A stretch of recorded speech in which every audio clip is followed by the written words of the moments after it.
और सीधे चित्रकूट से चलेंगे, जहां प्रधानमंत्री पीएम मोदी चित्रकूट दौरे पर है। इससे PM Narendra Modi Khajuraho transit visit पहुंचे। एक बहुत बड़ा वरदान रहा है, दशकों से ये बहुत बड़ा वरदान रहा है ये नेत्र चिकित्सालय, जो सदगुरु श्री सदगुरु सेवा संघ ट्रस्ट की ओर से इसे चलाया जा रहा है। और मफत लाल जो है इसके पहले अध्यक्ष जो है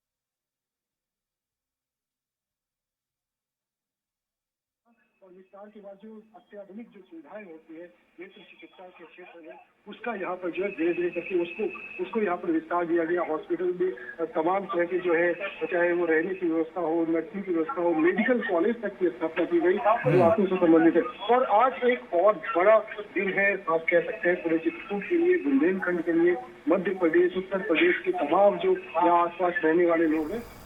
तो सीधी तस्वीरें आपको चित्रकूट से दिखा रहे हैं, जहां प्रधानमंत्री नरेंद्र मोदी चित्रकूट दौरे पर हैं। इससे पहले PM Narendra Modi Khajuraho transit visit पहुंचे। उसके बाद चित्रकूट के लिए रवाना हुए। प्रधानमंत्री नरेंद्र मोदी सदगुरु सेवा संघ ट्रस्ट के फाउंडर चेयरमैन अरविंद भाई मफत लाल के जन्म शताब्दी वर्ष के कार्यक्रम में शामिल होंगे।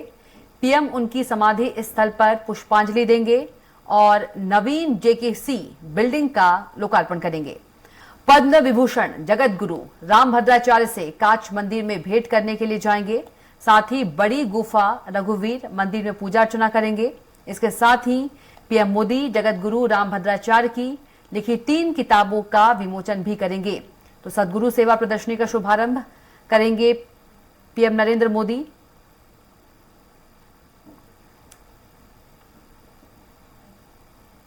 तो सीधी तस्वीर आपको चित्रकूट से दिखा रहे हैं।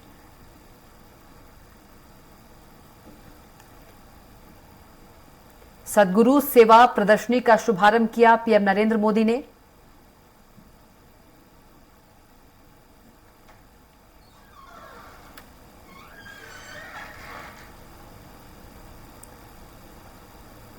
तो धर्मनगरी चित्रकूट में पीएम नरेंद्र मोदी, और सीधी तस्वीरें आपको चित्रकूट से दिखा रहे हैं।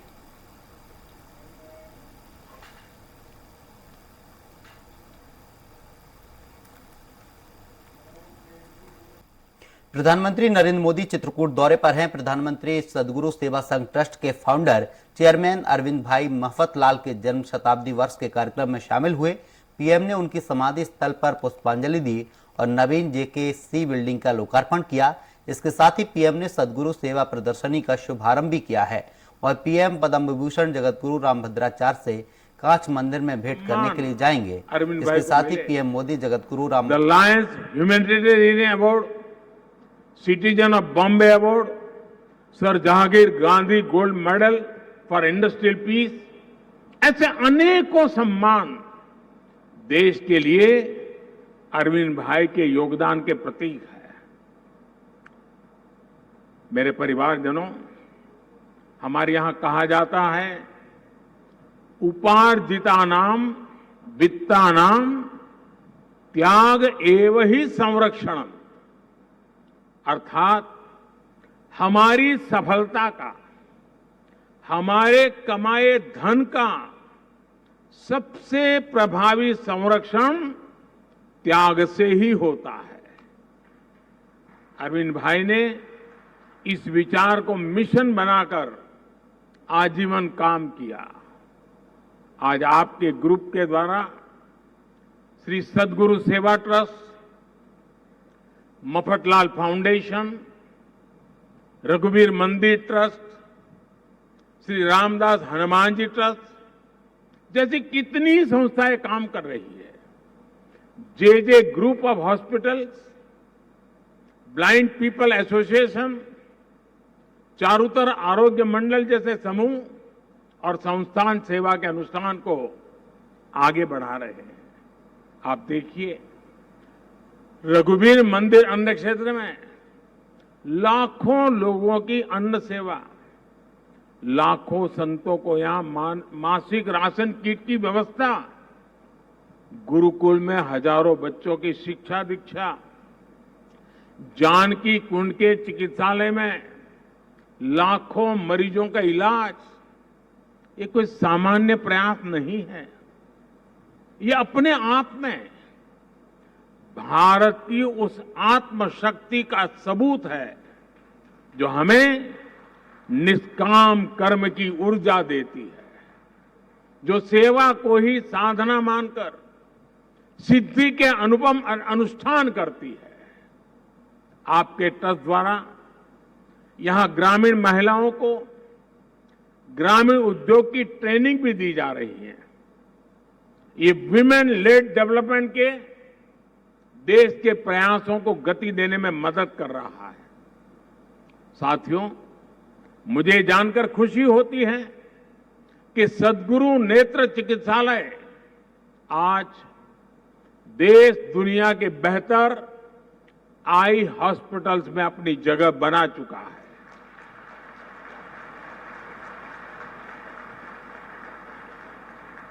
कभी ये अस्पताल केवल 12 बेडों के साथ शुरू हुआ, आज यहां हर साल करीब 15 लाख रोगियों का इलाज होता है। सद्गुरु नेत्र चिकित्सालय के कामों से मैं इसलिए भी विशेष रूप से परिचित हूं क्योंकि इसका लाभ मेरी काशी को भी मिला है।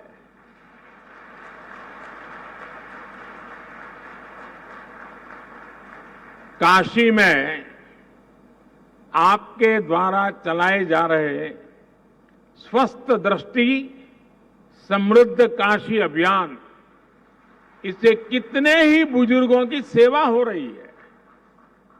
सद्गुरु नेत्र चिकित्सालय द्वारा अब तक बनारस और उसके आसपास के करीब 6.5 लाख लोगों की डोर टू डोर स्क्रीनिंग हुई है। 90,000 से ज्यादा मरीजों को स्क्रीनिंग के बाद कैंप के लिए रिफर भी किया गया। बड़ी संख्या में मरीजों की सर्जरी भी हुई है। कुछ समय पहले मुझे इस अभियान के लाभार्थियों से काशी में मिलने का भी अवसर मिला था। मैं मेरी काशी के उन सभी लोगों की तरफ से ट्रस्ट और सद्गुरु नेत्र चिकित्सा और सभी डॉक्टर और उनके साथियों का आज जब आपके बीच आया हूं, मैं विशेष रूप से आप सबका आभार व्यक्त करता हूं। मेरे परिवारजनों, संसाधन सेवा की आवश्यकता है, लेकिन समर्पण उसकी प्राथमिकता है। अरविंद भाई की सबसे खास बात यह थी कि वो विषम से विषम परिस्थितियों में भी खुद जमीन पर उतरकर काम करते थे। राजकोट हो, अहमदाबाद हो, मैंने गुजरात के कोने कोने में उनका काम देखा है। मुझे याद है, मेरी आयु बहुत छोटी थी, सद्गुरु जी के दर्शन करने का तो मुझे सौभाग्य नहीं मिला, लेकिन अरविंद भाई का संबंध मेरा रहा।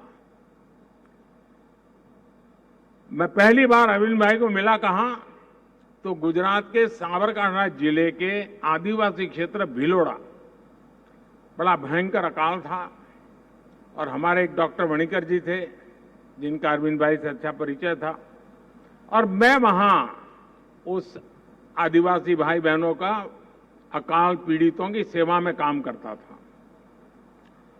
इतनी भयंकर गर्मी उस क्षेत्र में, अरविंद भाई वहां आए, पूरा दिन रहे और स्वयं ने जाकर के सेवा यज्ञ में हिस्सा लिया और काम को बढ़ाने के लिए जो आवश्यकता थी उसकी जिम्मेवारी भी ली है।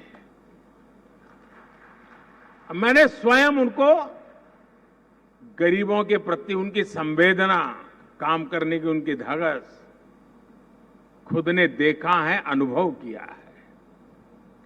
हमारे गुजरात में भी आदिवासी क्षेत्र दाहोद में आदिवासी समाज के कल्याण के लिए जो काम किया है, लोग आज भी याद करते हैं। और आपको हैरानी होगी, हमारे यहां नॉर्मली गुजरात में भी और बाकी जगह पे जहां खेती होती है उसको खेत बोलते हैं, लेकिन दाहोद के लोग उसे फुलवाड़ी बोलते हैं, क्योंकि सदगुरु ट्रस्ट के माध्यम से वहां के किसानों को खेती करने का नया रूप सिखाया गया। वो फूलों की खेती करने लगे और फुलवाड़ी के रूप में जाने जाते हैं। और आज उनके फूलों की पैदावार मुंबई तक जाती है। इस सब में अरविंद भाई के प्रयासों की बड़ी भूमिका है। मैंने देखा था उनमें सेवा को लेकर एक अलग ही जुनून था। वो कभी अपने आप को दाता कहलाना पसंद नहीं करते थे और न ही ये जताने देते थे कि वो किसी के लिए कुछ कर रहे हैं।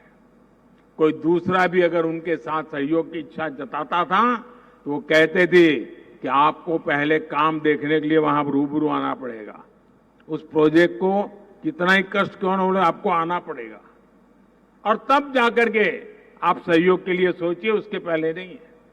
उनके काम को, उनके व्यक्तित्व को जितना मैंने जाना है उससे मेरे मन में उनके मिशन के लिए एक इमोशनल कनेक्ट बन गया है। इसलिए मैं अपने आप को इस सेवा अभियान के एक समर्थक, एक पुरस्कृत करने वाला और एक प्रकार से आपका सहयात्री के रूप में अपने आप को मैं देखता हूं। मेरे परिवारजनों, चित्रकूट की धरती हमारे नानाजी देशमुख की भी कर्मस्थली है। अरविंद भाई की तरह ही जनजातीय समाज की सेवा में उनके प्रयास भी हम सबके लिए बड़ी प्रेरणा है। आज उन आदर्शों पर चलते हुए देश जनजातीय समाज के कल्याण के लिए पहली बार इतने व्यापक प्रयास कर रहा है। भगवान बिरसा मुंडा के जन्म दिवस पर देश ने जनजातीय गौरव दिवस की परंपरा शुरू की है। आदिवासी समाज के योगदान को, उनकी विरासत को गौरव देने के लिए देश भर में ट्राइबल म्यूजियम भी बनाए जा रहे हैं। जनजातीय बच्चे अच्छी शिक्षा लेकर देश के विकास में योगदान दें, इसके लिए एकलव्य आवासीय विद्यालय खोले जा रहे हैं। वन संपदा कानून जैसे नीतिगत फैसले भी आदिवासी समाज के अधिकारों को संरक्षण देने का माध्यम बने। हमारे इन प्रयासों से आदिवासी समाज को गले लगाने और उसके लिए हम सब के लिए प्रेरणा, आदिवासियों को गले लगाने वाले प्रभु श्री राम का आशीर्वाद भी इसके साथ जुड़ा हुआ है। यही आशीर्वाद समरस और विकसित भारत के लक्ष्य तक हमारा मार्गदर्शन करेगा। मैं फिर एक बार इस शताब्दी के पावन अवसर पर अरविंद भाई की महान तपस्या को श्रद्धापूर्वक नमन करता हूं। उनका कार्य, उनका जीवन हम सबको प्रेरणा देता रहे, सद्गुरु के आशीर्वाद हम पर बने रहे। इसी एक भाव के साथ आप सभी का बहुत बहुत धन्यवाद। जय श्री राम।